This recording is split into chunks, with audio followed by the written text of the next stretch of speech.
This is Reality Bytes, in association with Sovereign Independent UK and One World Chronicle. Welcome to Reality Bytes Radio. A little bit late as usual with the GCHQ technical gremlins interrupting our call, I guess. Or perhaps not, maybe it's just a coincidence. We've got a guest tonight from Ireland. I lived there for 12 years. I think I actually met our guest once or possibly twice. But he's Kevin Flanagan. He founded, I think is the right word, the Tierna's There radio network. And I believe he qualifies as a lawyer, solicitor on Friday, graduates. He'll correct me if I'm wrong. He was the founder of Tierna's There, which was basically based on the whole concept of the freeman on the land movement, we'll call it that. And I listened to part of his own radio broadcast the other night there, and he'll tell us which station he's on when he's online here. And he was saying some of the stuff which himself and Dave Eden have been discussing over the past few months, the whole freeman movement, because we've met quite a few of them on the training days we've been running for the community press group. And my own opinion is they come along to the training days with basically the attitude that they want to get back at the man, as it were. They want to challenge the police, they want to get in their face, they want to do all this kind of stuff, which to myself and Dave is just totally counterproductive. That's not what it's about at all. We basically have to get these guys on our side, because if we don't have the police and the military as well on our side, then the game's up, I'm afraid. And the more these freemen start challenging the authorities, if we'll call them that, in that kind of manner, and getting belligerent, argumentative, it's totally counterproductive, I say. Anyway, over to you, Kevin. Yeah, you there? I am. Yeah. Good evening, Neil. Thanks very much for inviting me on. I'm very excited to be here. And hello to all your listeners as well. Yeah. There's quite a few over in America, and I'm sure there's a few Irishmen over there listening as well. If you just start off from, I suppose, right at the beginning of the founding of Tierna's There, how you came up with the concept and what you set out to achieve, right back at the beginning, I suppose. Okay, well, look, I'll try and keep it short. For several years before I set up Tierna's There, I was going through the motions that a lot of people go through. In the truth movement, I was starting to learn about things that were going on in the world that not everybody else knew about. In fact, very few people I knew about it, or there wasn't many people to talk about these things too. And I guess I went through that stage that a lot of people who I've since spoken to would relate to, of sort of being a bit lost, feeling a bit oppressed, overwhelmed with the information that you're finding out. But I was on that journey of discovery, that journey of truth, and at some point I got forwarded a link to a video by John Harris, and John Harris's video was called "It's an Illusion of Reality."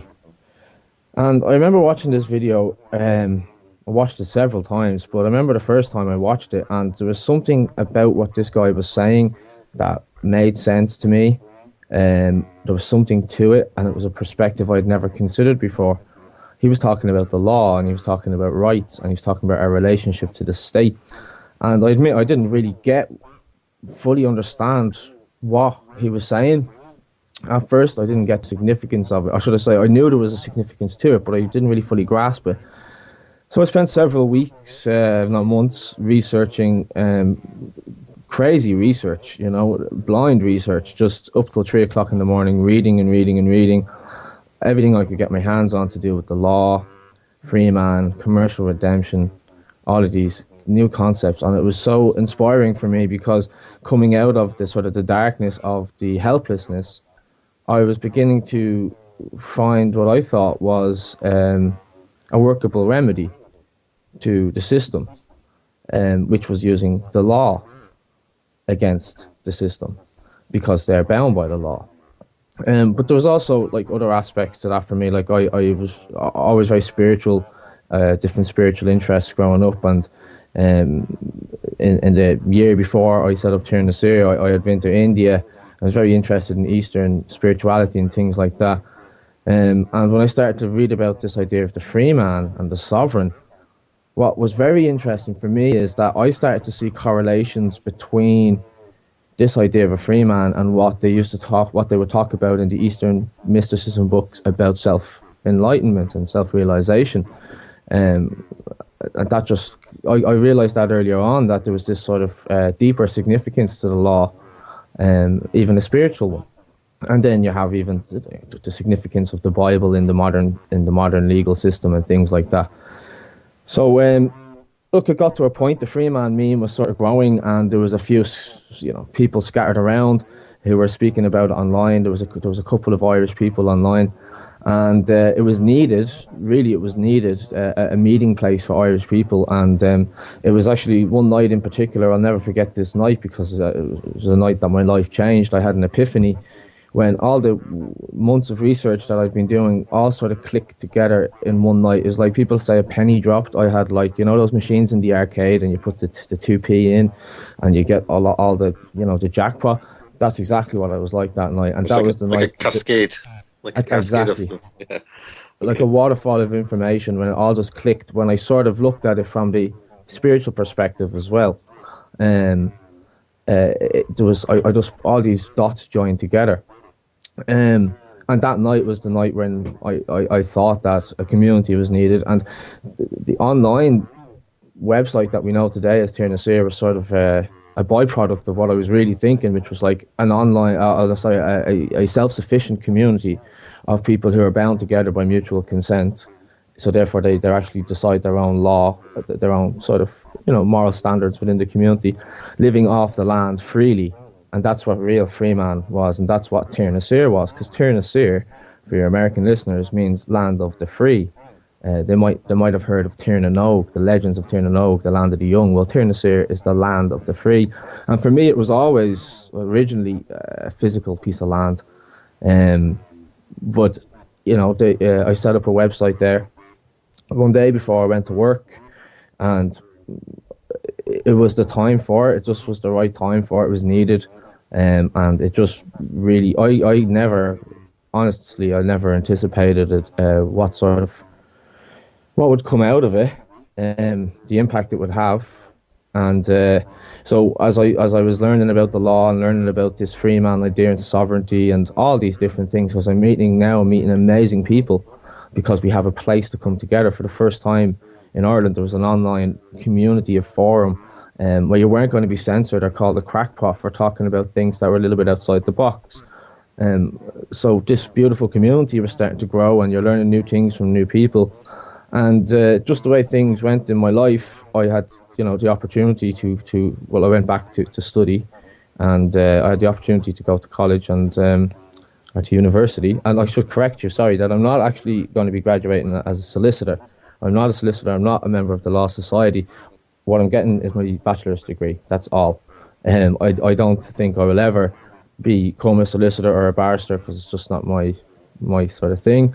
But as I was learning about the law from this other perspective online, it wasn't satisfying enough for me. I needed to know how the law is in the eyes of the state, how the law is as itself, not as I would like it to be, or not as, the way these theories on the internet are telling me it is. That sounds brilliant. That I can go into court because I now figure out this idea of I'm a legal person, and if I just say to the judge I'm not the legal person, that somehow I've checkmated him there. So yeah, it wasn't really satisfying enough for me. I really needed to go and find out what it was really about. The opportunity was there, so I went with it. I went with the flow, as they say. And so I've sort of been dormant for the last couple of years on the site, in the movement, if you want to call it that, in the truth movement, because I've been studying. And then obviously during the course of my studies, I've been able to refine my perspective. I should point out that I haven't changed my opinion about freedom and justice. That is fundamentally my core perspective. But I think now I have a bit more of a pragmatic approach to it. I'm trying to be more realistic and look at, like, what do we have? What are we actually working with here? And what do we need to do to get to something better? And if we look at the effects of when we see people going into court and using free man things, process, I'm not dismissing all of it. Absolutely not. I want to make that clear as well. I'm not dismissing all of it, because, but I think there's differences in definitions, and people go and hear bits of information on the internet, and it becomes a maxim. It becomes like, oh, if I go in and say this piece of magical text that I printed off the internet, the judge is somehow going to be trapped. No, for me, it's about educating yourself, whether it's in the law or whether it's in other things as well, economics or how to grow your own food. And this is how you increase your freedom. So do I say now, don't stand for yourself in court, don't learn the law, don't learn these principles? No, absolutely not. I say still do these things, but do it under the knowledge and the fact that we're dealing with a situation here where it's not justice. It's not a justice system. It's a legal system, and the legal system and the state has a monopoly on force. And that's sort of where I'm at now, is looking at that and trying to look at things as they are, shine a light on things as they are, and then hopefully that, from there we can sort of move forward to better arguments, to stronger positions. Yeah, I totally agree with you. I mean, I watched John Harris years ago as well, and kind of listened to it 2 or 3 times and thought, yeah, there's something in there, but maybe the presentation is not that great, or whatever, the way it was putting across, and you think, well, there are some things in there you take from, but not everything, because you're not going to suddenly leap up and jump into court and say, right, Mr. Judge, I'm saying this to you, I'm saying that to you, and it doesn't matter what you say to me because I'm not the person you're talking to, and all that kind of stuff.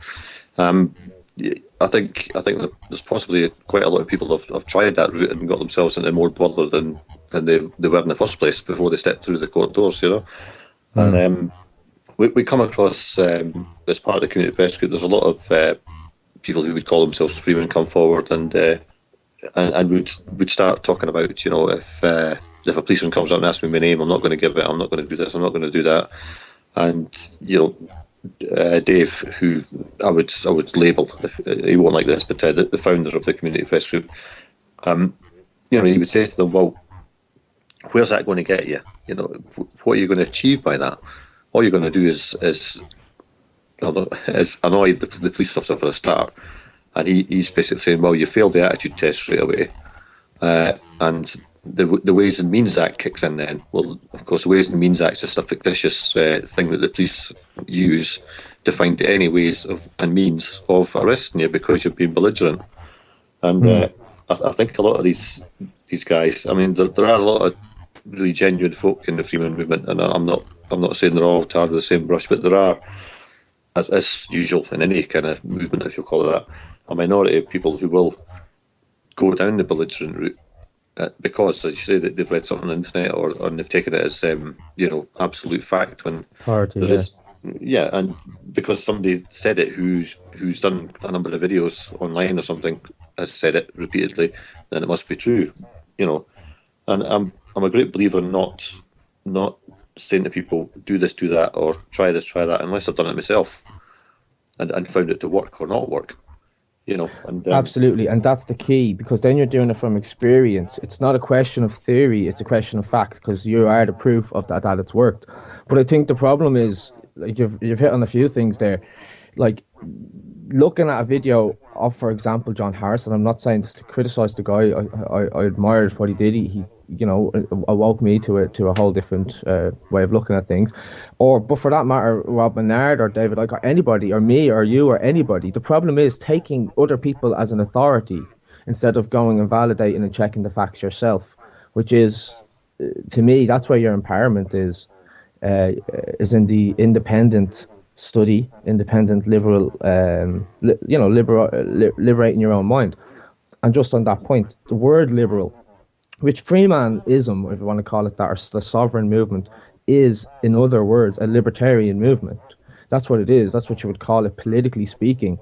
And libertarian, liberty, the word liberty, it comes from the Latin word liber, which is the word for book.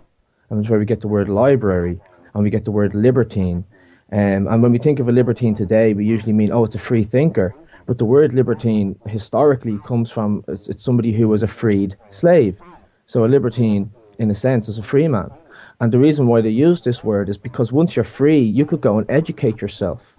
You could go and learn how to read and write. And if you could learn how to read and write, then you were free because you could tap into the subjects of the world that we live in. You could begin to understand who and what you are, this world we are in, and that's liberating. And to me, that's the core principle of the free man movement. And the beautiful thing about that is it's an intelligent revolution. It's a revolution of mind. And that's always changing. It can only get better. But it can only get better if you're willing to address fallacies and let them go in place of greater truths. And isn't that what this whole truth movement journey for all of us has really been about? Like, we believe things, we hear things, and we believe them for a time. How many of us were expecting 2012? Do you know what I'm saying? And then it just passes by. So, but regards to giving the Gardaí your name, the police your name, I would have reservations about giving the Gardaí my name if they didn't have reasonable cause for stopping me, and I would ask them about it, but I wouldn't be belligerent. And you make a really good point. The attitude test. Your words can say whatever you want. You can stand there and say, I'm a free man and I'm this and I'm that. You're behaving like a child. You're not behaving like a noble or a free man, which is another word for a free man was a noble, believe it or not. So your actions are not fulfilling or following up what your words are saying. So, but in saying that, if a police officer come up and was being belligerent to me, I wouldn't just give him my name for no reason. Absolutely not. But instead of just going, I'm a free man, or you don't have the right to say this. What I would do is I would use what he is bound by against him, and I would say, under what powers are you stopping me? What's your reasonable cause? What's the reasonable suspicion here? What legislation are you stopping me under? And they're bound by this, because if they can't produce the legislation, they're like robots. So if they can't produce the code, if they can't make reference to the code that gives them the authority to do that action, then the action cannot be performed. And instead of being belligerent and giving them a different reason to arrest you, you can be very peaceful and smart about it. Yeah, absolutely. And I think my own attitude would be I'd go down the quicker route and just have a laugh at them and go down that and see where it went. See where I it think went. that's it. Yeah. Possibly eventually you come to the stage where you just give them your name and say, like, well, now what? Because in the course of having met Dave, who's an ex-police sergeant, 31 years in the police, he'll say, well, if they false arrest you, it's £2,000 an hour compensation. So what have you got to lose? Yeah. Well, you have to choose your battles. You know what I mean? And I say this to people all the time, and I completely get where the free men that you're talking about. Like, I get where they're coming from. I'm there too. And I guess the reason why you do it is on principle. You do it on principle. That's why you're not giving your name. But you choose your battles, and do you really want to spend a night in the cell for that? Is that how you're going to fight the system? Having a little spat with a policeman on the street to prove a point and ended up in a cell anyway. Stupid things like that. Like, it's better to just be smart about it, and in those situations, just get out of it as quickly as possible so you can continue in what you're doing in your activism and continue to fight another day. I say this to people when they're going into court as well. Sometimes they might ring me and they'll say, look, I want to do this paperwork where I've been arrested for this, whatever it is, a minor offence, and I want to do this paperwork. And I say, well, that's cool. That's fine. You want to do that paperwork. Do you understand that what you're doing is you're actually trying to challenge the legitimacy of the entire legal system? And you're doing that in a district court, which has no real validity anyway. It's never going to happen. Would you not prefer to try and find another way of getting out of that situation, which could be a lot easier and based on their own legal technicalities? Do you get what I'm saying? So I think it's another string to your bow. You've got your free man knowledge and the sovereign knowledge and that perspective, but you need to keep adding strings to that bow, and you get more and more precise in what you're able to do with your language in court and in your construction of notices or just in your day-to-day. And the thing with language is words are to a lawyer what wood is to a carpenter. So we really need to, understanding words is important.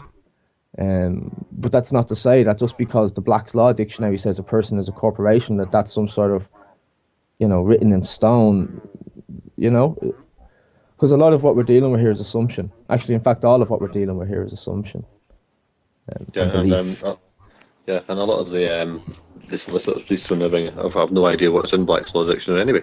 So I mean, you can quote all you like to them, but they're going to ignore you most of the time. Um, Yeah. so it's. They would say the same thing to people who are fighting the system. Say it in regard to having their children taken by the social services. You know, some of them they'll just want to attack the system. And you've got to kind of get a hold of them and calm them down and say, look, the priority here is to get your child back. Then you can attack the system. There's no point doing it first because you're never going to get your child back that way. You've got to bite the bullet and swallow your pride or whatever because you want to get your child back. And then once that's achieved, or not, then you go after the system. Yeah. Well, it's like that. Sorry, go on. As you say, you pick your battles. You pick your battles at the right time, and you only pick them if you've got a likelihood. Yeah, and then you never attack in anger. All those kung fu No. movies, and the master tells you never attack in anger. You always attack. You always do it calmly. Or what Bruce Lee said: there is no opponent. So this is good. Just to go on that for a second. When a police officer is coming up to you and you're getting on the defensive, and you feel that in your belly, and you're like, I'm going to fight the system right now. You're the aggressor, and like to look at the way Bruce Lee's talking about, well, there is no opponent. If this guy's coming over to you and he has a problem, that's his problem, and you are the one to heal the problem. You can heal that situation through your energy, through your peace, through your language, and you can create an outcome. You can create an outcome through your through how you interact with that officer that is different from the outcome that he wants, which is basically to get your submission to him. And you make a good point. Have a laugh with them. Why not? Treat them as humans. Not treat them as humans. Treat them. Be equal with them.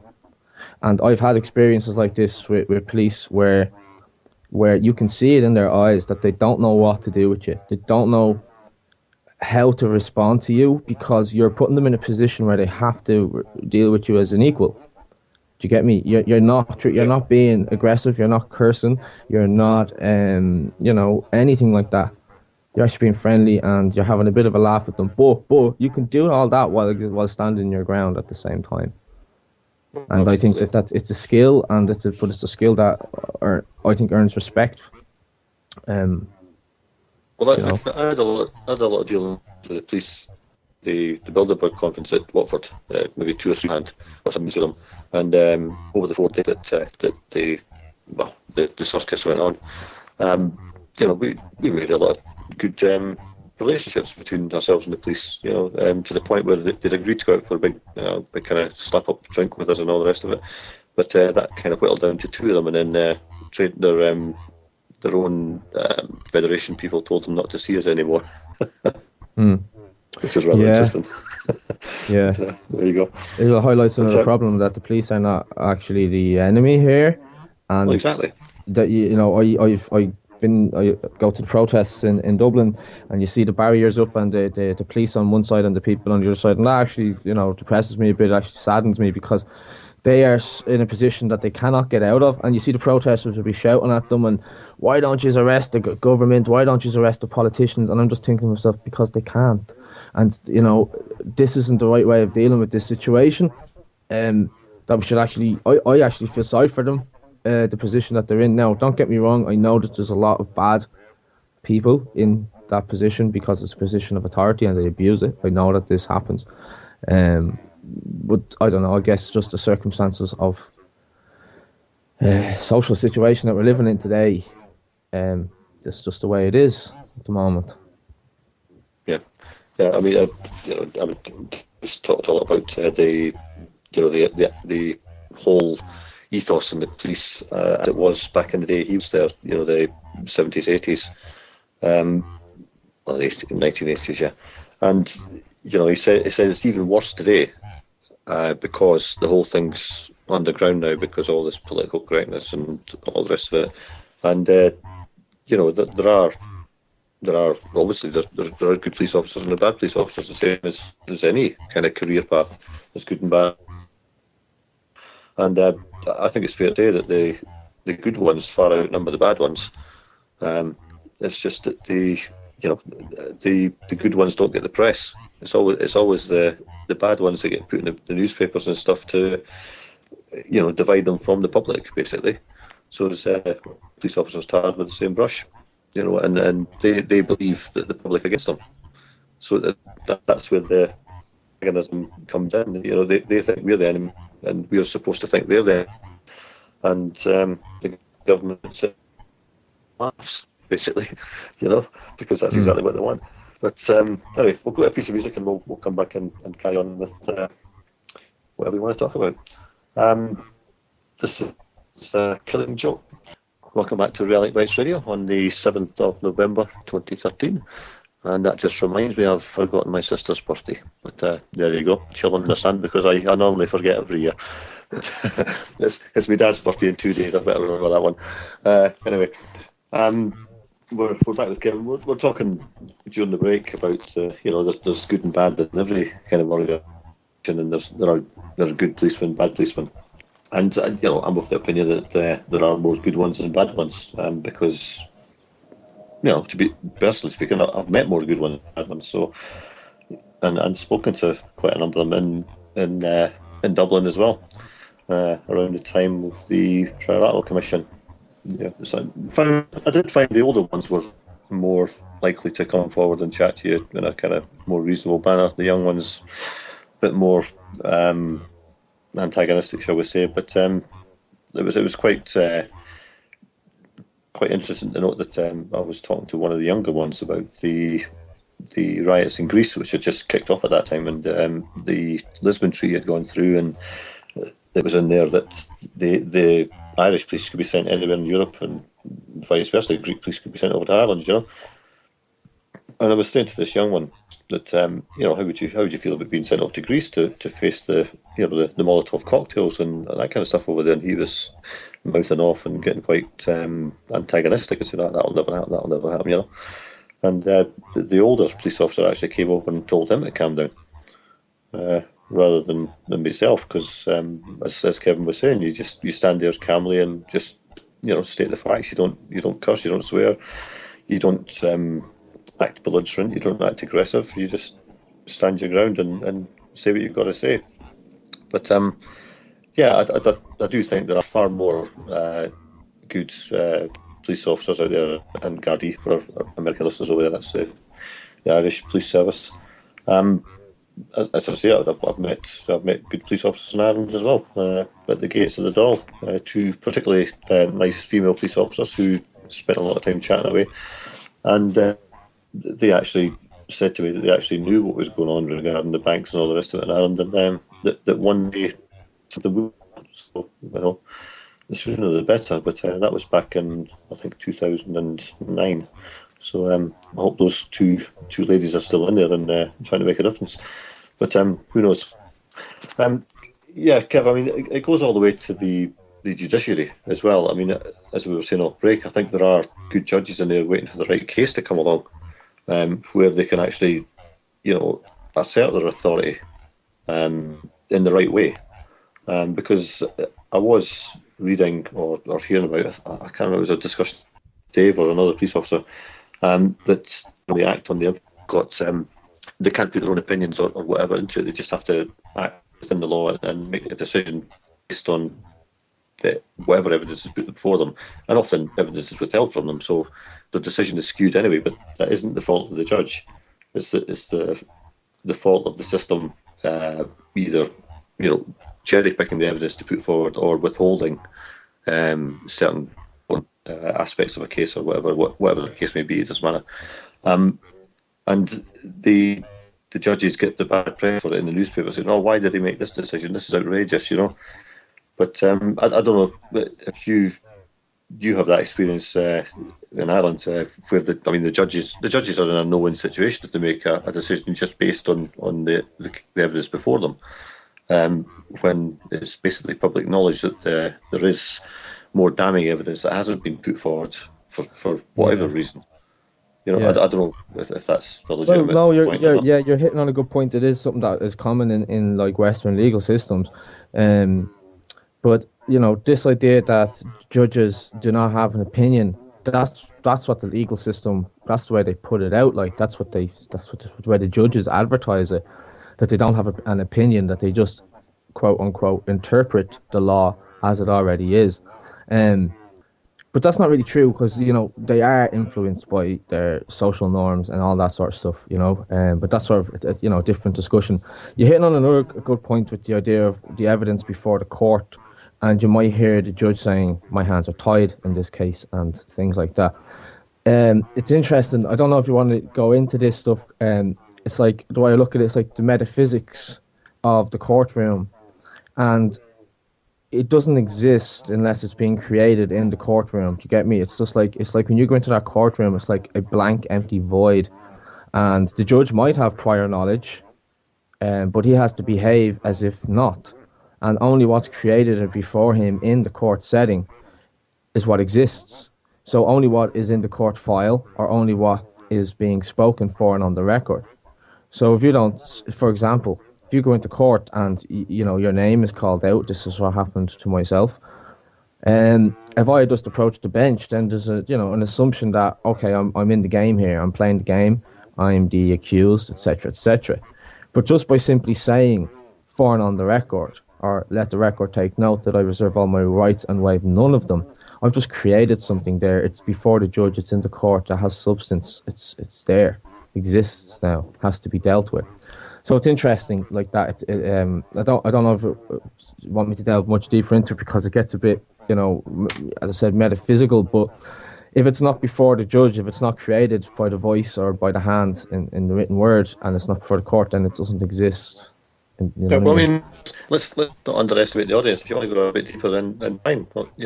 Let's. Okay, good. I'm glad you said that because this is the stuff I love about the law. Spirit of the law, that's what I'm into, the substance behind it. And look, there is no such thing as law, okay? There isn't. There's no such thing as rights, okay? If you don't believe me, I ask you to prove it. I ask you to prove it objectively under scientific, testable, repeatable circumstances that you have rights, that law exists. Can you do that without pointing to a written piece of text? We can't, okay? We can theorize and we can, philosophize about natural law and all of these sort of things, that I have a right to do this because there's something inside us that makes us feel that we're free, okay? And we try to put that into a way that we can understand that. So we put it into language and we say, well, that's rights, that's human rights that we have. But it's not. That's just linguistic camouflage. It's just another false idea. There's no such thing as rights except for what man has created. So what we have is language and we have belief, and that's it. And this is what the whole system works upon. The modern system of the government is the old system of religion. And what I'm doing and what people like yourself are doing and people who speak and stand up against the system are heretics, okay, to the religion, the modern religion, which is the state. And it's just based on belief, based on written words, constitutions, and a lot of them bring in the idea of God, like the Irish Constitution actually calls on the name of the most holy Trinity as if to give it some sort of extra mystical power. But the fact is, this is all just belief. It's all just what I call linguistic camouflage for the fact that we're just smart animals and we don't really know what's going on. So to go back to the court, okay, when you speak, you create your words. Like, this is getting into the idea of words being as spells and things like that. So your words basically have power, and if you understand what that word means properly in its true context, then you can use the power of that word yourself. So when you have two solicitors or two sides to a case in court, when they are constructing their legal argument using their words, it's almost as if you can imagine they're creating a creature. They're actually building a creature, if you understand. I hope I'm not losing you here, or the audience. But by the use of these words, they're creating this entity, which is their legal argument, and that has strong points and that has weak points. And it's like they're master wizards almost, and they're casting these spells up. And if I'm the opposing guy, if I'm the defense, I will look at this argument the words that they've used, and I will try to find ways to destroy this creature with my creature. So I'll start to use my words um, to destroy the substance and the strength of his argument. And this is basically all the law is. And all we're doing here, okay, to roundabout way of saying that, it's all persuasion. If we can persuade each other to believe that what we're saying is correct, well, then it is correct. Do you get what I'm saying? So if you can persuade the judge that you are in the right, then, you are in the right. And how do you persuade? You use words. So if you're a master at words, you're a master at persuasion. And then you're a master at creating a reality that you want. You can create your reality by use of words. And give a really, really mild, simple example of that. If you were, say you're working in the office and you're really deep into something, and you'd love a cup of tea, and someone walks by and you might say, "Would you make us a cup of tea, please?" And they say no. You might go, "Oh, go on, please make us a cup of tea. I'll do this," or you'll start to coax them using your words, and you might actually get them to do it. You might actually persuade them. You might actually influence them, and in 5 minutes you're going to have a cup of tea. Have you not just created a reality? Have you not just made something exist that would not have existed if it was not for your input, your creative impulse?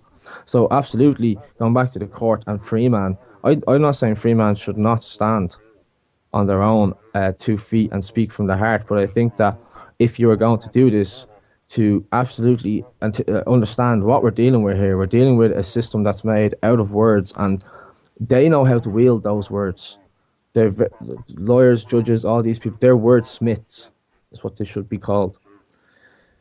So, just like I've met a lot of people who would claim the label, if you like, of free man, and I've never met one of them that didn't utilize the system to keep themselves alive, basically. Which is fair enough. You've got to do what you need to do to survive.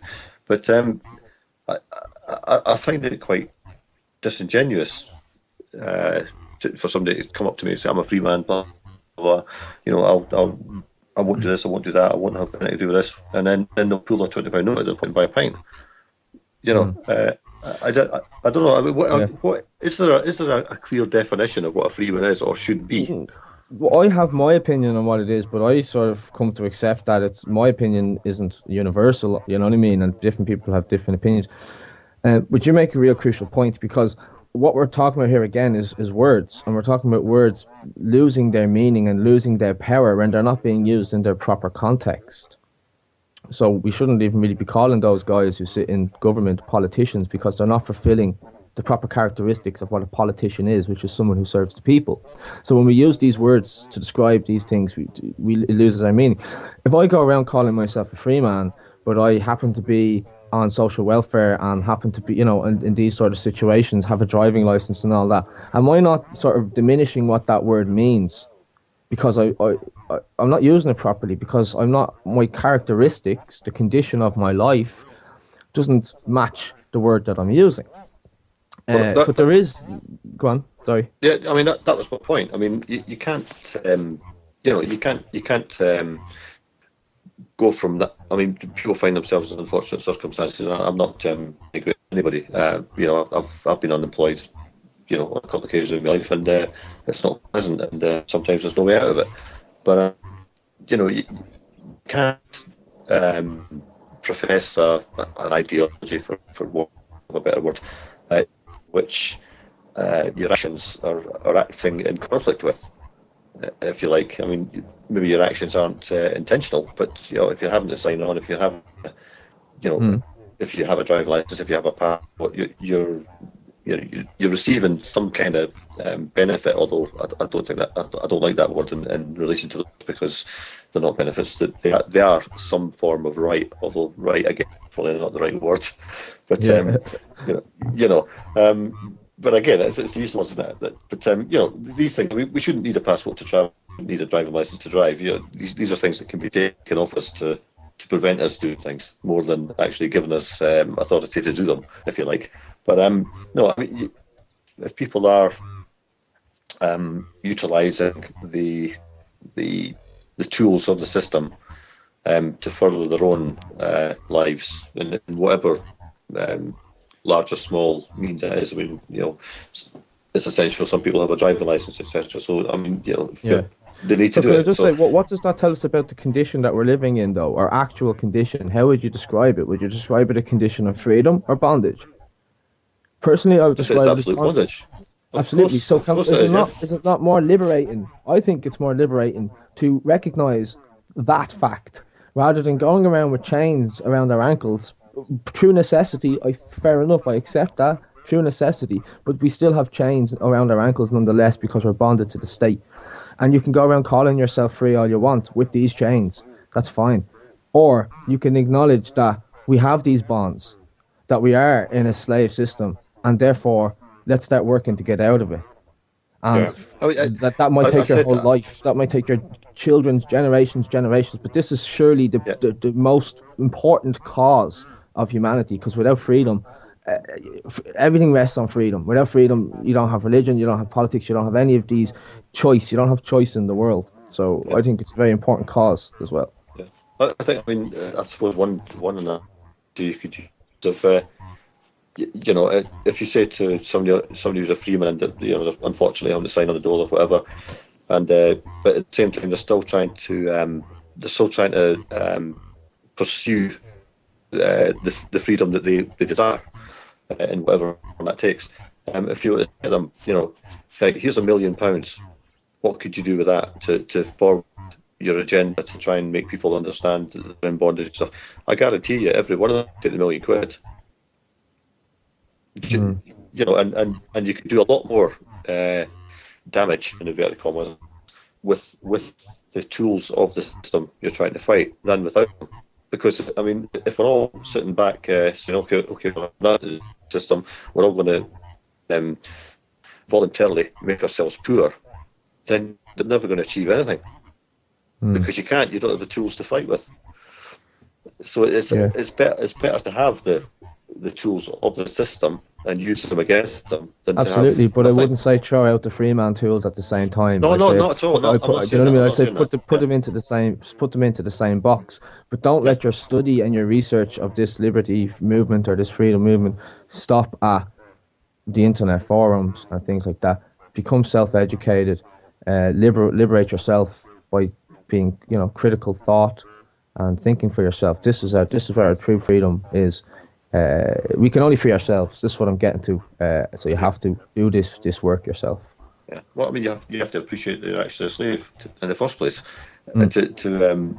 to start painting a picture or some kind of plan of removing yourself from as much slavery as you can, because I mean, realistically, we can't completely withdraw ourselves from society unless you're willing to go and live in the woods in a tent and try and fend for yourself.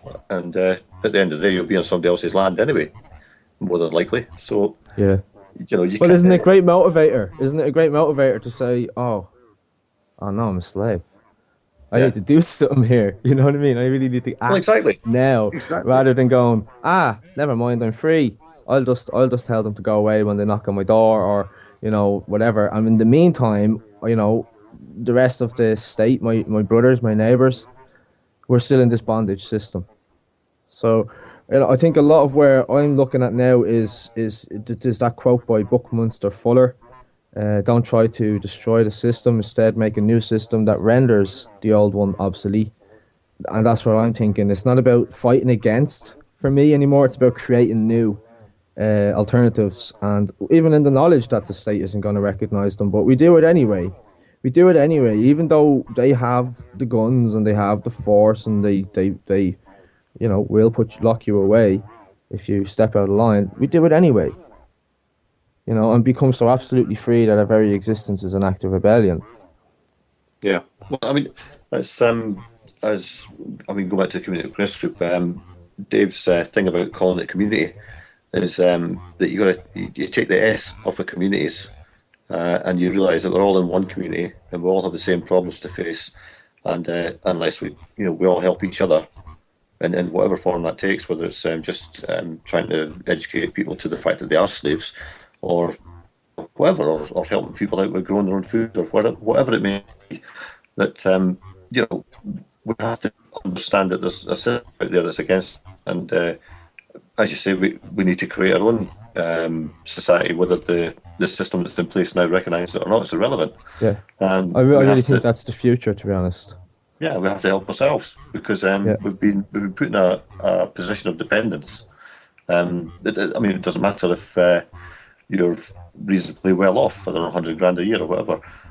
You're still dependent on some form of state intervention in your life, whether it's simply the school system or whatever. You know, you're still Yeah, and dependent on the even take the state. state out of the picture. You have the supermarkets, you have Oh the yeah, electricity company, you have the gas company to keep you warm. Shelter, food, and housing. the These are the hierarchy of basics that needs. we need, and we depend on other, actually third-party corporate entities, to provide these for us. Yeah, And in doing so, we give up our freedom. You know, it's a waiver. It's a waiver. We waive freedom for security. yeah, yeah. Give up our rights of safety. Yeah. Okay, well, we'll go to another piece of music, and this is the Kinks, and Sitting on My Sofa. Welcome back to Reality Bites Radio with our guest Kevin Flanagan of Tunis on the 7th of November 2013. We were talking off air, and Kevin felt he hadn't answered the question about the definition of freeman, so he just wanted to touch on that briefly, and then we're going to go on to the British accredited lost me words register bar association, basically, and maybe a few more points on the law as it stands, and then we'll probably finish off with some remedies and stuff and what you can actually do and what you can't do, I suppose. Yeah, so you want to finish on the definition of what a freeman is or is not, Kev? Yeah, and just to address something as well, something that I've seen creeping into the so-called quote-unquote movement, this distinction between free man and sovereign, and people are out there and they're saying, they would say something like, oh, well, I'm a sovereign, and that's just that free man stuff, as if they're sort of trying to put it down and distance themselves. For me, personally, it's there's no difference really at all. It's the idea of you're free, you're not free. And there's this idea coming out of that, people were saying that free man comes from a grant from the Queen or a grant from the state, but it isn't really accurate at all. The Brehon laws, I don't know if you've heard of them before, one of the world's oldest systems of law from Ireland. They were called the Fennicus. Didn't call them the Brehon law back then, they called them the Fennicus. And the Fennicus means the law of the free land tillers. The free land tillers, the free men on the land, basically. And this is going from a legal system that's thousands of years old. And in the Bible as well, it's mentioned. Not that believing in the Bible is conditioned upon your freedom at all. But in Book of Revelations, it talks, and I just have it here in front of me, it mentions the kings of the earth and the princes and the tribunes and the rich and the strong and every bondsman and every free man hid themselves in the dens. So look, it's a very old concept. It's not new. There's just been a renewal of it, and obviously new ideas have crept into it. There's this. It used to be just natural. Are you free? You're not free. Very simple. Now we've got a lot of conspiracy tied into it as well because of what's happened over the years with the Roman law and all of this sort of stuff. That we're all no longer free men. We're all actually bondsmen, as we talked about earlier on. If we look at our conditions of our life, we are bondsmen. So it is a very old idea, and it has substance, in my opinion. And the other thing you mentioned there is the bar. Like this distinction between free man and sovereign that people are making, I think it's so silly, and it's like, to me, it's like infighting. It's the worst sort of thing to have to deal with because it's coming from within the movement. But you see other what you call them, things that aren't backed up, like people saying that the Bar Association is the British Accreditation Registry. And that might be true. It makes sense. I understand why people are saying that. The logic behind it is that all the barristers in the world are part of the bar, and it's the British Accreditation Registry. And the point is that the role of barristers is to take the property off the peasants and turn it over. The attorney turns it over to the king through the Bar Association. That's the logic behind it. But then people go one step further and say, "Oh, it means British Accreditation Registry," but there's nowhere to validate that, except for other truth or so-called or conspiracy, whatever you want to call it, alternative websites. It's the only place you can verify that. So I look at things just and it's like there's no need to have things like that aren't backed up, falsehoods in it. Because when you look at the legal system as it is, there's enough stuff in it without having to add in stuff that can be debunked. And by debunking it, you therefore discredit all the other stuff. So if you came to me and you were trying to convince me of the free man stuff or the legal system being corrupt or whatever, and you start saying about the bar and you go, well, the bar means this, and I go home and I check, so I'm just going to dismiss everything you've said. So why? Why do we repeat these things? And that's the point. It's repeating. The only way this could become a common known fact, so-called fact, is by people repeating it without checking the facts. But when you do check the facts, you find out that to become a barrister, you have to do a thing called taking the silk, which is equivalent of touching the gown of the monarch, of the king or the queen. Now that's there. You'll also find out that as an apprentice barrister, you do what's called deviling, and you're referred to as a devil. And you have a master. You've got a master and a devil. That's just interesting. But what's even more interesting than that, and is historically verifiable and therefore cannot be debunked, is the fact that the headquarters of the Law Society is in England and in London, in an area called it's called the Temple area of the City of London, and you've got the inner and the middle temples of the Law Society, and that's, if you want to be a barrister, you have to go through those temples. That's what they're called, the inner and outer temple. That's the headquarters of the Law Society. And you have a temple bar in Dublin, of course. Of course, yeah, and that's what I'm getting to, because this was founded by the Templars. The inner temple and the middle temple of the Law Society, which is the basic, like, the legal structure of the Western world, common law, was founded by the Templars. And the Templars, as I'm sure your listeners will know, had a lot to do with the banking system as well, that we know of today. So pretty much wherever the Templars had a base, they called it Temple or Temple Bar, or we have in Ireland, where the Gardaí are trained, Temple Moor. There's a place up there called Temple Moor House, which is historically connected to the Templars. So why don't we talk about these things instead? Because that's much more interesting and it's verifiable. And what you made the point there, that our central bank in Ireland, the district that's in, is called Temple Bar. This is very interesting. You've got finance, you've got law, two heads of a very powerful beast, both tying back into the Templars. Isn't this interesting enough, without having to go, oh yeah, and it means the British Accreditation Registry or other things that are sort of like just untenable claims. Yeah. And by getting rid of that falsehood, it's not like we're changing our belief. We're actually just strengthening our position. Yeah. I mean, there's a comment in one of in the chat box on the Awake Radio chat box. This law stuff sounds quite mystic or even occultic, and I think that's going down the road of what you're talking about. I mean, it's a very, very old system, and it's all combined in with it. Of course, it's combined with the money and the whole legal system, and of course the Templars were well known for their looting capacity, shall we say? Yeah, it's a fascinating story. Yeah. Behind the legal system when you look at it from the secret society point of view. And I'm going to throw a word out there that might alienate a few people, but it's a good way of looking at it. Magic. You look at magic and secret societies and the law.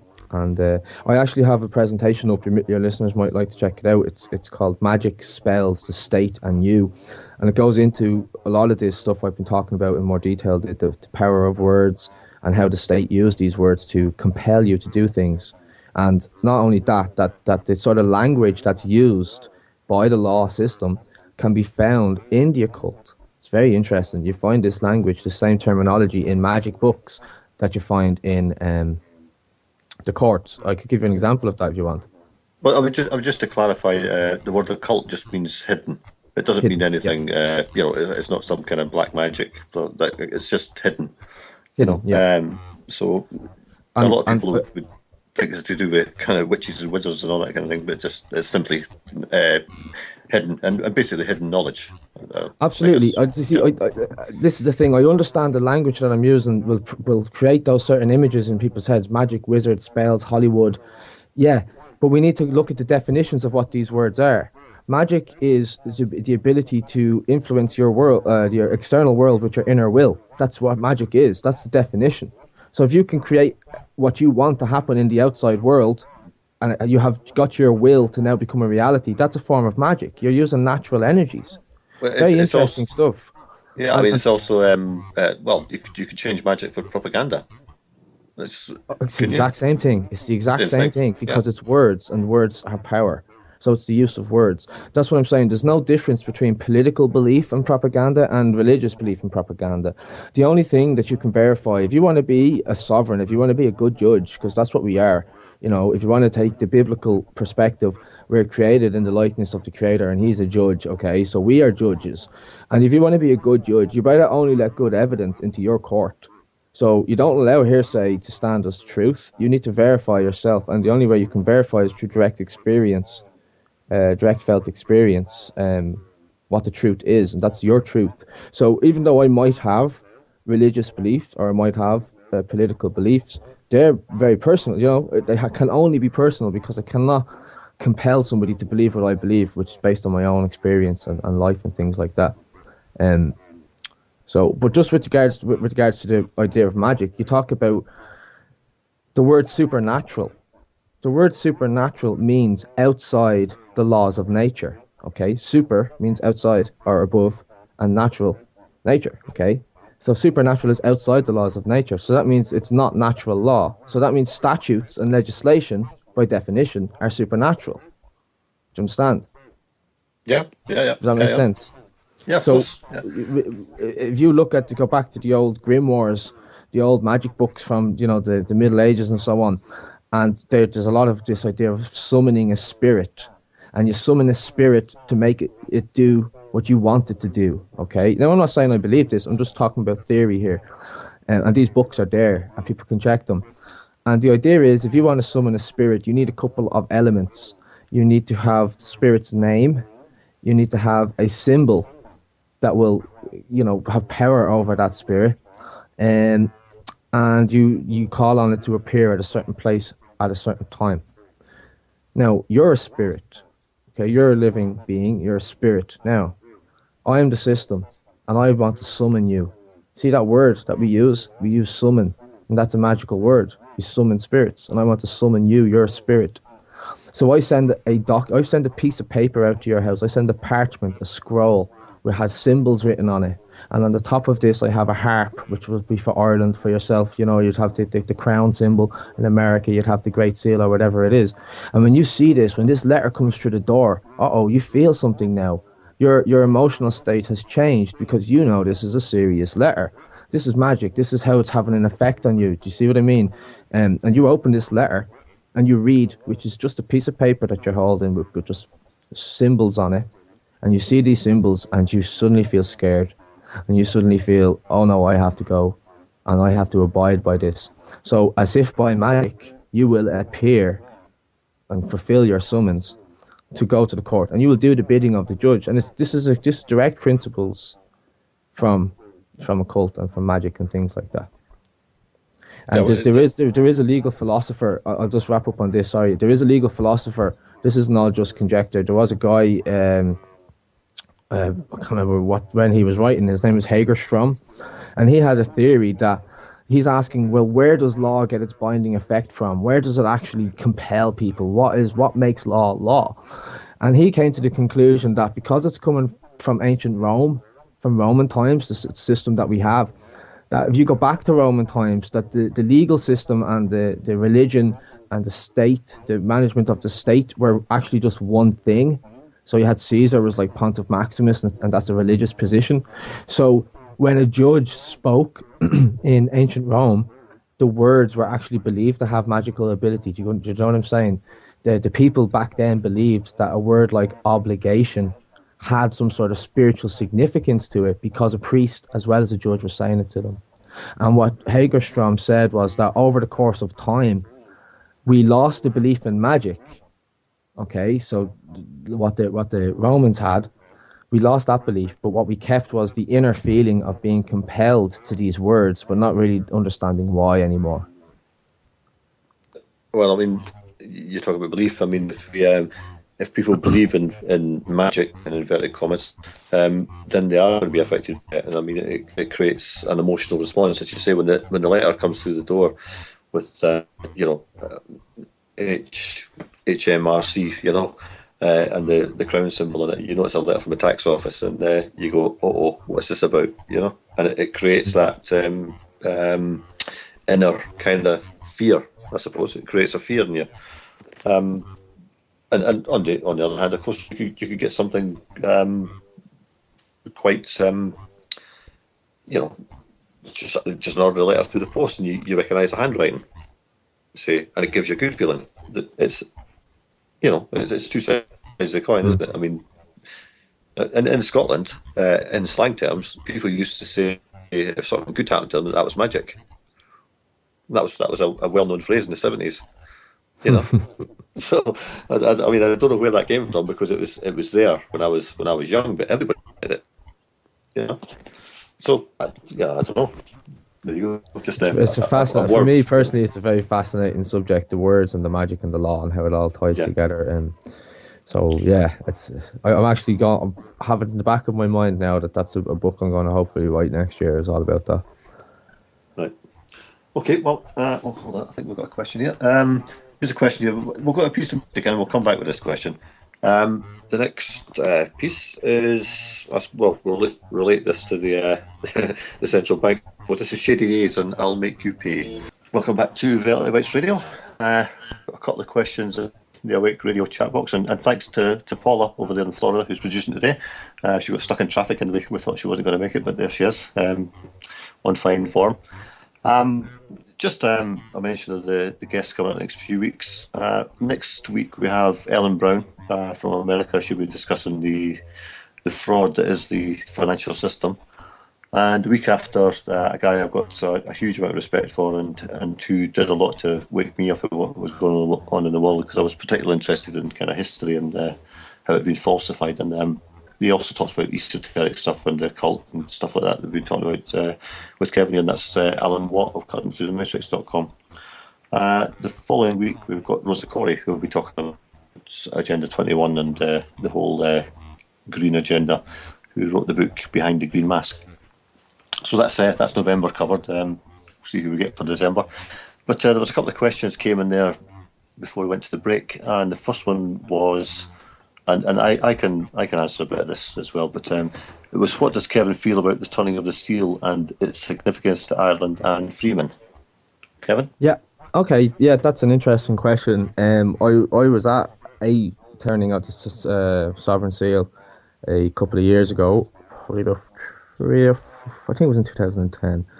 I was at that ceremony. I have watched the rise of the IRBs in the recent years since they came on and did their. Billy Maguire came on and did his interview with Tierna Sear at the time.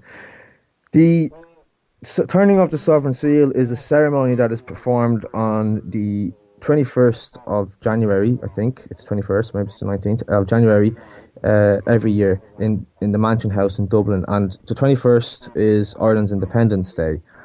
And the reason why that ceremony is performed is it's supposed to be the symbolic passing over of the sovereignty of the people to the sovereignty or to the government in trust. Okay, it's a very interesting ceremony because this idea of handing sovereignty over to the government is you hear it a lot. It's in philosophy of social contract theory, it's called.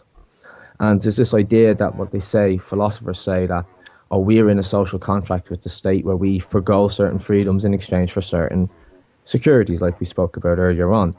And what the turning of the sovereign seal is supposed to be is the transferring of that sovereignty from the people over to the government.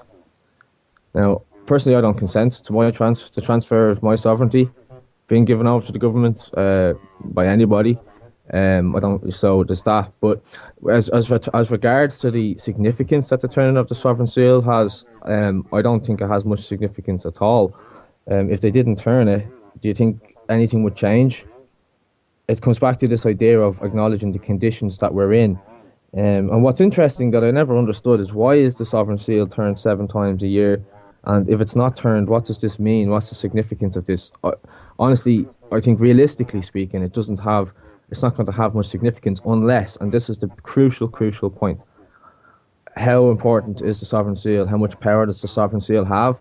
The sovereign seal has just as much power as you choose to believe it has. It's the same idea here. And if you are to try and tell me that my sovereignty and my freedom is conditional upon some other belief, that I can't actually know that belief through direct felt experience, but I have to take it on your word or persuasion or whatever it is, so then to me it's not freedom for me. So I don't know. I think it's sort of like freedom for me is a very mental thing. It's a spiritual thing, and being part of a club or the IRB, which is the Irish Republican Brotherhood. Let's not forget, like just whatever question marks people want to have over that. But the way I look at their version of sovereignty is if they can get enough people to get on board with that idea, if enough people believe in it, then it will have significance. It will have legitimacy because the people will be giving it the legitimacy by its pure belief.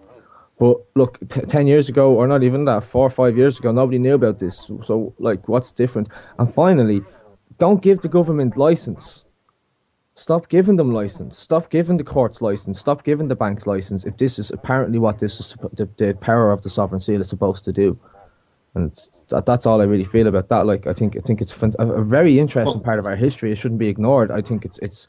I'm not dismissing the turn of the sovereign seal as an interesting part of our history, and the symbolism of the harp and all of this stuff is fascinating. People should know that. But whether my sovereignty rests on it, no, I don't think so at all. No, well, I mean, it seems to be like you're saying, if it's about the people signing over their basically their freedom to the government, then what's that got to do with Freeman? I mean, it seems to be like the opposite.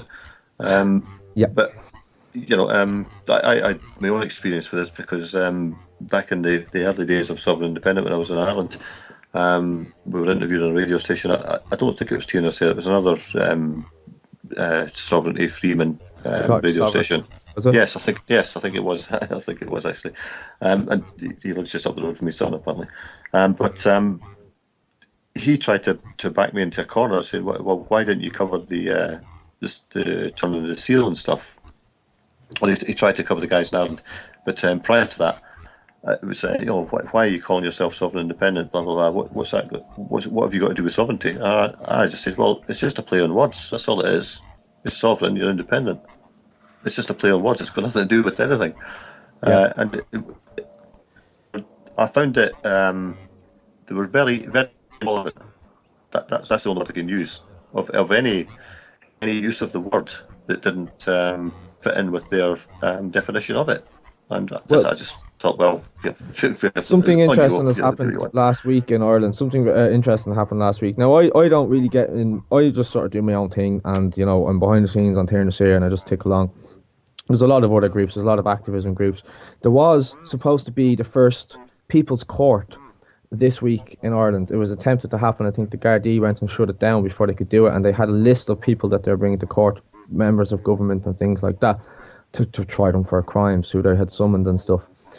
Now, the night before it went on, this big message went up from the person who was running the group saying that basically they had a picture of the sovereign seal, quote unquote sovereign seal, on the document, and they had received instruction from the IRB to take it off, and they didn't ask for permission to use the sovereign seal, and they're not allowed to use it, so they have to take it off the document.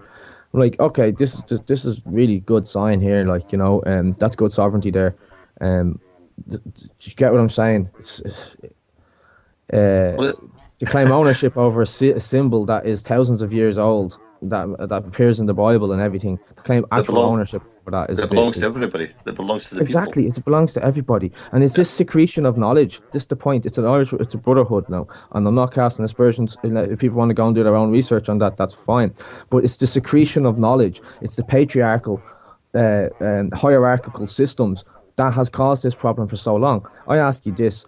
If the keeper of the sovereign seal, the person who holds the sovereign seal, is the president of Ireland, and only men are allowed to join the IRB, does that mean we will never have a female president of Ireland? Because Ireland is not like that, and Ireland has never been like that in our history. One of the first mentions of Brehon law in the legendary text was a case that says the woman has the right to recover from the husband. And we had the first woman member of parliament, and we had the first female president. So I'm not up for that sort of a system. I'm done with the patriarchal, hierarchical, secret knowledge crap. That's the old world, and people it's time for change.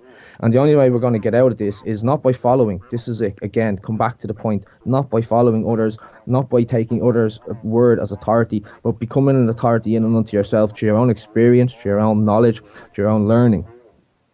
Yeah, I often think of the scene in Monty Python's Life of Brian, and I know that was banned in Ireland back in the day, but where Brian's standing at the window, shouting down to them, "You're all individuals," and the thousands of them that are there shout back in unison, "Yes, we're all individuals," and that's the kind of thing you get when people start following a movement or a person ahead of a movement.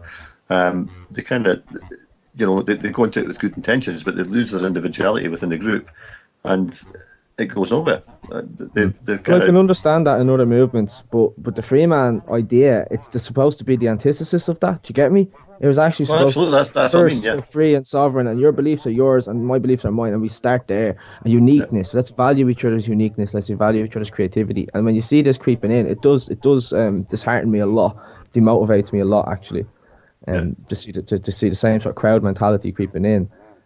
yeah. Well, and if people get into a crowd, they can be easily steered in mass away from the real objectives that they set out to seek retribution for in the first place. But anyway, we'll rush through a couple of questions here. I'll just comment on the question here. A news talk interview with curator of Masonic Lodge opposite the door said there are 25,000 Masons in Ireland. Well, quickly to answer that, I wouldn't be surprised. It's no big deal. I think it's well known there's quite a lot of Masons everywhere. I believe the Masonic Lodge in Dublin, just opposite the Dáil, is the second largest in the world. But I've been told that. I'm not sure if it's true or not. But I think it's the second most prestigious. Ah, okay. Technically, there is a difference, yeah. Okay, fair enough. I've got another one. Does anyone have any proof in physical form that the Freeman thing, like refusing to pay a TV license or property tax, actually works? Well, from my own experience over here in the UK, the TV license works very easily. Just write back to them saying no contract, return to sender. That's it, done. And they'll keep sending letters. You just keep doing the same thing without putting a stamp on it. Just put it back in the letterbox. They did actually phone up a few times to the address I was staying at, and they phoned at 8:15 one morning, and basically I just said to them, "How dare you phone at this time in the morning? This is before 9 o'clock. This is on sociable hours, and if you do this again, I'll have you for harassment." And that was the last I heard of it. But the next question, great stuff, Kev. How can a woman call herself a Freeman? Okay, That's a good question. I like that. That's come up before actually, and the reason why I like that question is because I get to talk about words for a bit. The word man originally meant the female the both male and female, and it became an adult male over time. And originally, this is where I like it. This is what I think is interesting. A male was called a wereman, WERMAN, wereman. And this is where you get the idea of a werewolf, which is wolfman. Do you get me? So, but a woman was called a wife-man, which is where you get the idea of a wife. But look, drop the titles altogether. You're free and you're a woman. That's it. You're just free. And I think that, yeah, like. Well, I think the word it's another sign of the patriarchal dominance, the patriarchal society that we're living in, unfortunately. But you are a free man, even if you're a woman. Yeah. Well, I mean, a woman's only a man with a womb. Exactly. Yeah. That's it. Man, yeah. So yeah. So yeah. Okay. Well, we'll go in. I've lost my train of thought completely here now. If anybody's got any more questions, stick them into the Wake Radio chat box, and we'll carry on. We've got loads of bits of music to play. I don't know what Paula's going to stick up next, but she'll come up with some bit of tune if I just waffle on for another 20 seconds or so. I'll give her time to put it on. Then we'll come back. We've got about 25 minutes to go till the top of the hour. Can I just make a quick comment then? Someone was saying about is there any proof about the free man stuff working? I would say that you have to become your own proof there. I have experiences that I can say for myself that it works. What I mean by it works is learning the law and using it to my own advantage. Works, yes, absolutely. But don't take my word for it. Well, I spoke to you off break about the water company that I dealt with. Uh, and if anybody out there gets the water from Affinity Water, contact me at neil@communitypressgroup.com, and I'll go through what I did with them, because I've not paid water for a year now. And they basically, all I asked them to do was provide a signed copy of the contract I'd signed with them. And of course they can't, because they bought the previous company, and then they just started sending bills out to those people's that previous company's customers on the assumption that they had a contract with them, which of course they didn't. Yep. So And you just I'm wait for just them to bring you to court, and when they bring you to court, you just hold your ground and say, "Look, I Judge, just do it for the contract. reasonably, I'm after been sending them these 10 letters. I've sent them letters. They don't have a contract with me. So where's the obligation? Where is the Yeah, legal obligation, Judge?" Very yeah, simple. And there yeah, isn't any, so they probably won't bring you to court. They'll go after the weak people. They'll go after the people who will just cave when they get the letters in the door with the big. All you have to do is write a letter and put the word notice in big black bold writing at the yeah, top, and you'll scare somebody. yeah. It's just, it's Well, just that's bold. what It's I've done. just Yeah, bold yeah, and a larger font. That's all it is. yeah, exactly. Well, I mean, if anybody's interested in trying it out, they can get the template letters at getoutdebtfree.com, which is where I got them. And as far as I'm aware, they seem to have worked. So, I mean, that's I've my done own it myself. experience. Yeah, that's my own experience. Well, I think what freaked them out was when I sent the first debt collector a bill for £2,793 for my time, which I'd already told them I was going to charge them for if they didn't respond. And immediately they sent it on to another debt collector. And I went through the same process again and sent them a bill for £2,793 as well. And I think it's up 4 or 5 months. I'm not really sure. That's the last I heard of it.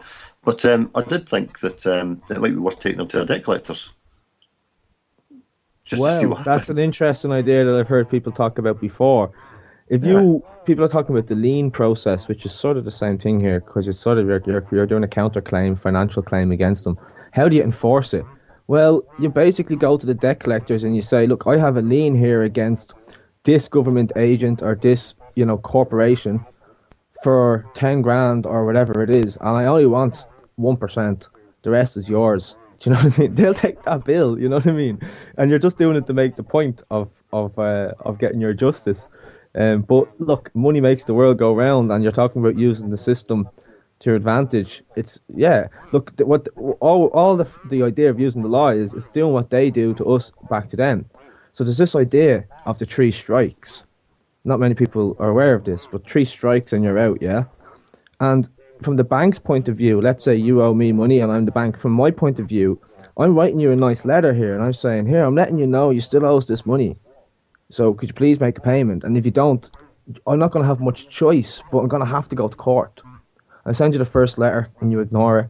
And I send you a second one, I'm a little bit more annoyed here. And I send you a third one and I say, look, this is a final notice. If you do not get back to us, you give us no choice but to go to court. This is an offer of contract, you see?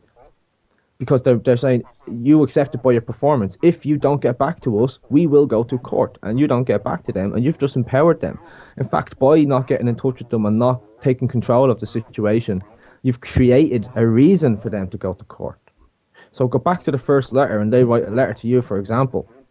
And I know this works more so for unsecured loans than mortgages. There'll be a lot more vicious coming after mortgages. But if you get a letter in the door for the unsecured loan, and what you learn about money and how money is created out of nothing and all this sort of thing, you just simply write to them and say, "Hi, guys, this is to the bank now, not to the debt collectors. You don't have nothing to do with them, no contract, but to the bank." You say, "Hi, guys, I see that you're claiming I owe this much, and I'd really like to make a payment off the alleged amount. I'm not accepting that I ownership of it, the alleged amount. And I will make payment as soon as you send me proof that you still have the IOU, the debt instrument, the piece of paper that I signed that made me in debt to you." Because what the banks do a lot of the time, not all the time, but a lot of the time, is they'll sell your contract on because that's valuable. If you go to the bank and you borrow 1,000 and you sign an instrument saying, "I now owe you 1,000, that piece of paper is worth 1,000 because somebody's going to back, you've just backed it by 1,000. So I can take that piece of paper if I'm the bank and I can go and sell it to another bank for 900 quid or 800. I can sell it for less and get my return back quicker. So when you're doing these letters, you're not saying to the bank, I don't owe this money, you know what I mean? I'm not paying this. It's not that. You're saying, if I owe it, I want proof. And if you can't prove it, obviously I don't owe you. And if you think otherwise, let's go to court. And let them bring you to court, and you stand your ground and you say, all I wanted to see was the instrument of debt. I'm not saying I don't owe this money, I'm just saying I don't owe them. You know? Well, exactly. Well, I think that's a lot of it's a mistake that a lot of people make, is that they actually refuse to pay, and that's where they start getting into trouble. I mean, I've never said to this water company that I've refused to pay the bill. I'll just say I just want to see the valid contract that says I actually owe you. That's it. You know. Well, refuse is a legal word and it has legal significance. That's why an officer will say, "Are you refusing to give me your name?" Because that word empowers him then in another piece of legislation which says you can arrest somebody for refusing to give your name. So that's why they ask you that. Yeah. Are you refusing? And you say, and you're fulfilling that. So yeah, you're dead right. Yeah. So I mean, you know, again, getting back to the debt collectors, am I correct in saying that once an alleged debt is passed from a water company who I have no contract with to a debt collector, that debt collector has actually paid your debt off to the water company? Honestly, I do not know. Yeah. I don't know the answer to that, but the only way to find out is to ask. Yeah. But, you know, if you're going to go into the process of writing notices, if that's where you're at in yourself, then ask them. Yeah. You know, have you paid for this debt? Okay, grand. That's sorted then. It's paid for. Lovely. Off you go. Yeah. See you later. Thanks very much. Exactly, yeah. Thanks very much for your generosity. Yeah. Anyway, okay, we're going to go a piece of music and we'll come back and do the last quarter of an hour if you'll stay with us.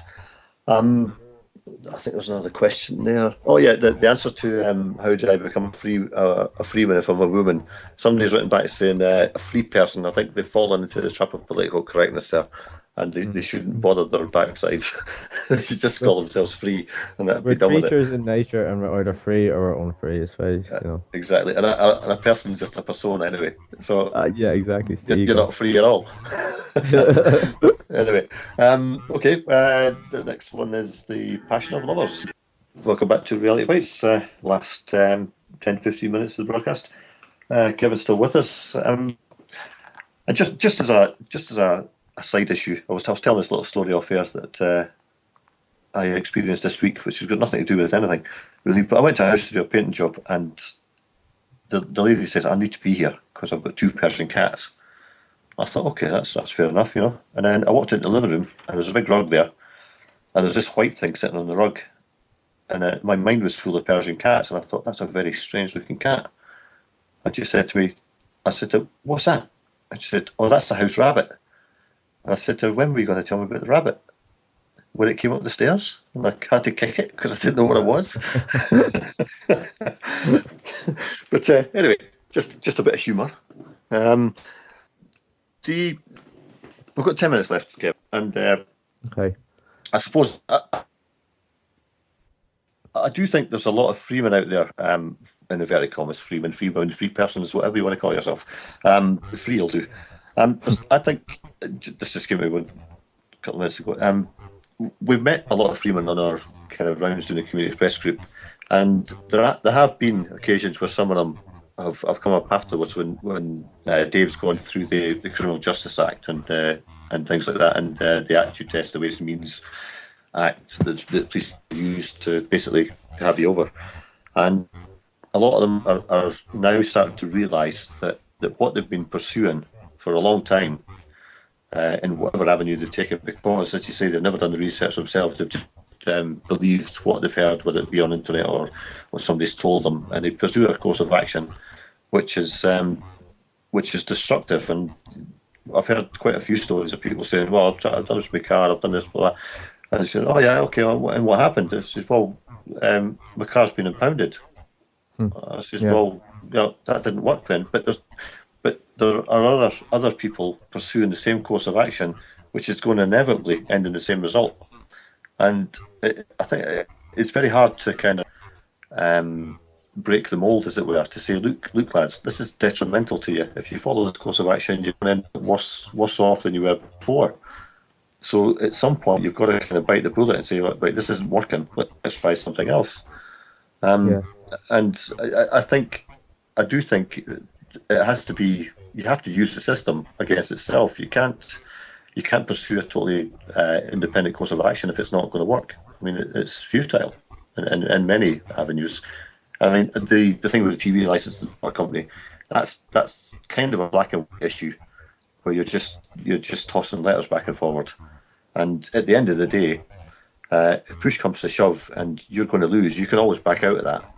But by paying the bill or whatever, without getting yourself bogged down in fines and court cases and all the rest of it unnecessarily.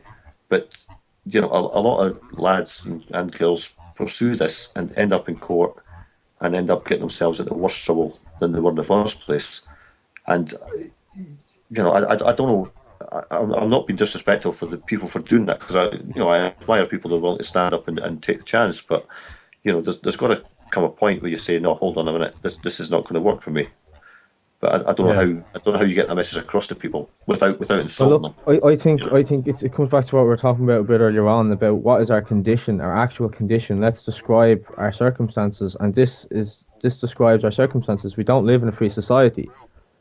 Okay, if we did, these things would work.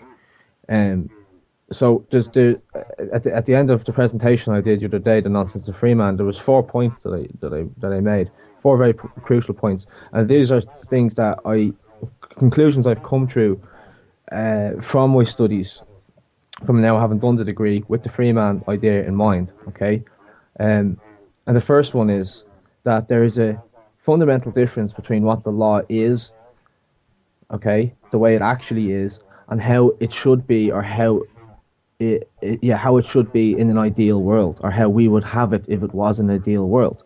There's a big difference. So I'm talking about, let's look at the law as it is, the legal system as it is, not the way we would like it to be, and then we'll work with that. Still on our fundamental principles of freedom, but let's try and be effective about it. Let's get results. The second one is that we don't have a justice system. And that, it's a bitter pill to swallow, but it's also very liberating. We do not have a justice system, we have a legal system. If we had a justice system, people would be able to find justice in the courts, like you say, because they are being honourable, they are being truthful, they aren't harming anybody. So why isn't this working? Because we don't have a justice system, we have a legal system, and there's a huge difference. So let's look at the legal system. Let's put that in our arsenal as well. The third one is the state has a monopoly on the legitimate use of force. The state is the only entity that is allowed to use force against other people and get away with it. That's what the state is all about. It's just the legitimate use of force. And then therefore, the legal system, the fourth point, the legal system is only about organising that use of force. It just sets out the parameters for how and when force and violence can be used by the state against subjects of legislation. I think these are observable truths. I think they're logical, and factoring them into your perspective is going to bring you closer to the truth, and therefore better arm you when you're going into these situations, and then you choose how you want to respond. There's something that has been coming to me, like, you go through several awakenings in your life. It's not just one, and I'm sort of going through a bit of one now lately I've had the time to go into deep research and think about these things and consciousness and so on. And look, this is what I'm trying to do throughout all of this, and I know I'm using a lot of language and lingo and stuff, is just to tell people or ask people to, let's just deal with the truth. Just the truth. What is true? And, I think that the legal system, civilized world, the civilized world has basically tamed mankind. It's made us domestic, passive. And the truth is, we use all these words like free man or sovereign or judge or democracy or capitalism, and all these words and ideas that we think up. We use language to create them, and they're just ways of us trying to understand what we are, who we are, what we're doing here in this universe, trying to have this experience. So you come back to this idea of what is true. Like even the word man, let's face it, is a title. Like it's just what we call each other, but doesn't really tell me what I am or why the hell I'm here, what's going on. So I, in yourself, if you try and find what's true in yourself, it must be the point in you that never changes. Okay, what never changes within your consciousness. Your outside world changes all the time, and your physical appearance changes from when you're a boy and then you become a man. Your physical appearance changes, your personality changes, your likes and your dislike changes. But what stays constant in your life? Um, and it's this point inside your mind that doesn't judge and doesn't actually think, but it's the point inside you that observes everything. It's the same part of you that was there when you were a little 4-year-old boy and when you're a grown man. That part of your consciousness that never changes. It's the same part of your consciousness that's aware when you're dreaming or when you're awake. This I know I'm going a bit spiritual esoteric here, but this is our source of power. Go here, go to this place and realize how false the reality that we're living in is, how brainwashed reality is, how all the political rhetoric and philosophical rhetoric is just decoration for the fact that we're in nature and we're animals and we're wild and we're free. And the civil world, the law system and the state and the system has basically encaged us and taken that out of us, taken that passionate spiritual freedom, that fire that's in the rest of nature as well, the instinct of freedom. They've taken that out of us. And I think that this is where our power lies. I don't know how to phrase this. I don't know what you can do in court or how we can get out of this banking situation, really. But what we need to do is we need to untame our minds. We need to become untamed man. That doesn't mean be wild or primitive and, go and be violent and rip the enemies, whoever it is. It means let's be smart. Let's be really smart about this, but let's be wild at the same time. Because we're in a radical time. And the change it's beautiful. It's a beautiful time to live because it's so uncertain. So when it's uncertain, anything is possible. Well, it's interesting you've touched on the need to be wild and obviously to retain your instinct, if you like, because that's exactly what the elites think, that they have to stay wild and retain their instincts while they keep the rest of us down. Yeah, we're the herd. Yeah. So I mean that is the perfect analogy because they need us unwilded, if you like, and our instincts to be totally suppressed, so that we don't actually see the problems that are there in front of our eyes, which are they're there for everybody to see. But a lot of people are either they're happy within that system because they don't have to worry about things, they don't have to think about things, everything's done for them, or they choose consciously to ignore it. And then there's the others, if you like, who look at it and go, no, this is wrong. This is all wrong. And unfortunately, we're in the minority. But we can only keep pushing and talking, and hopefully you sow a seed here and there, and something happens. I mean that's all we can do. And I think we've all experienced that. We've all spoken to people in the past, and you're called a lunatic or a conspiracy theorist or whatever. And even a year, 2 years, 3 years down the line, you'll meet that same person again and have a similar conversation, and they'll remember what you said to them in the past, and the lights will go on all of a sudden, and the worst things get in society, or within the system. People start to, I think, they start to kind of twig that things aren't right. I think there's a lot of people out there know things aren't right.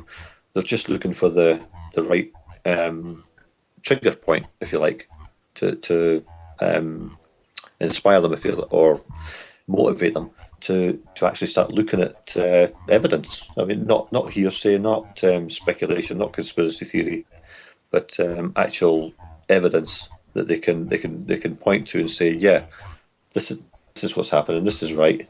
This is, and from that point on, the lives will never be the same again. Because once you start down that path, then the whole world opens up for you, and you see it for what it is, and it's basically a broken system, which is, in my opinion, and a few other people that I know, is irreparable. And going back to what we said earlier, we need to leave that system as it is. I mean, it's not going to go away, but we need to try and withdraw from it as much as we can and create our own system, stroke society, and try and change the whole ethos of why we're here, and how we want to live our lives. I think that's my bit of preaching over for this evening. But I think we all need to start taking responsibility. And Absolutely. the system isn't working for us. The system isn't working for us. Then why are we working for the system? And what you resist persists. Well, yeah. Okay. Well, is that a good point to end on? Possibly. Possibly not. Okay, but we'll go to a piece of music, and if you stay on air for a minute, Kevin, I'll have a chat with you off here. This is the Editors, and an end has a start. Quite appropriate, I suppose.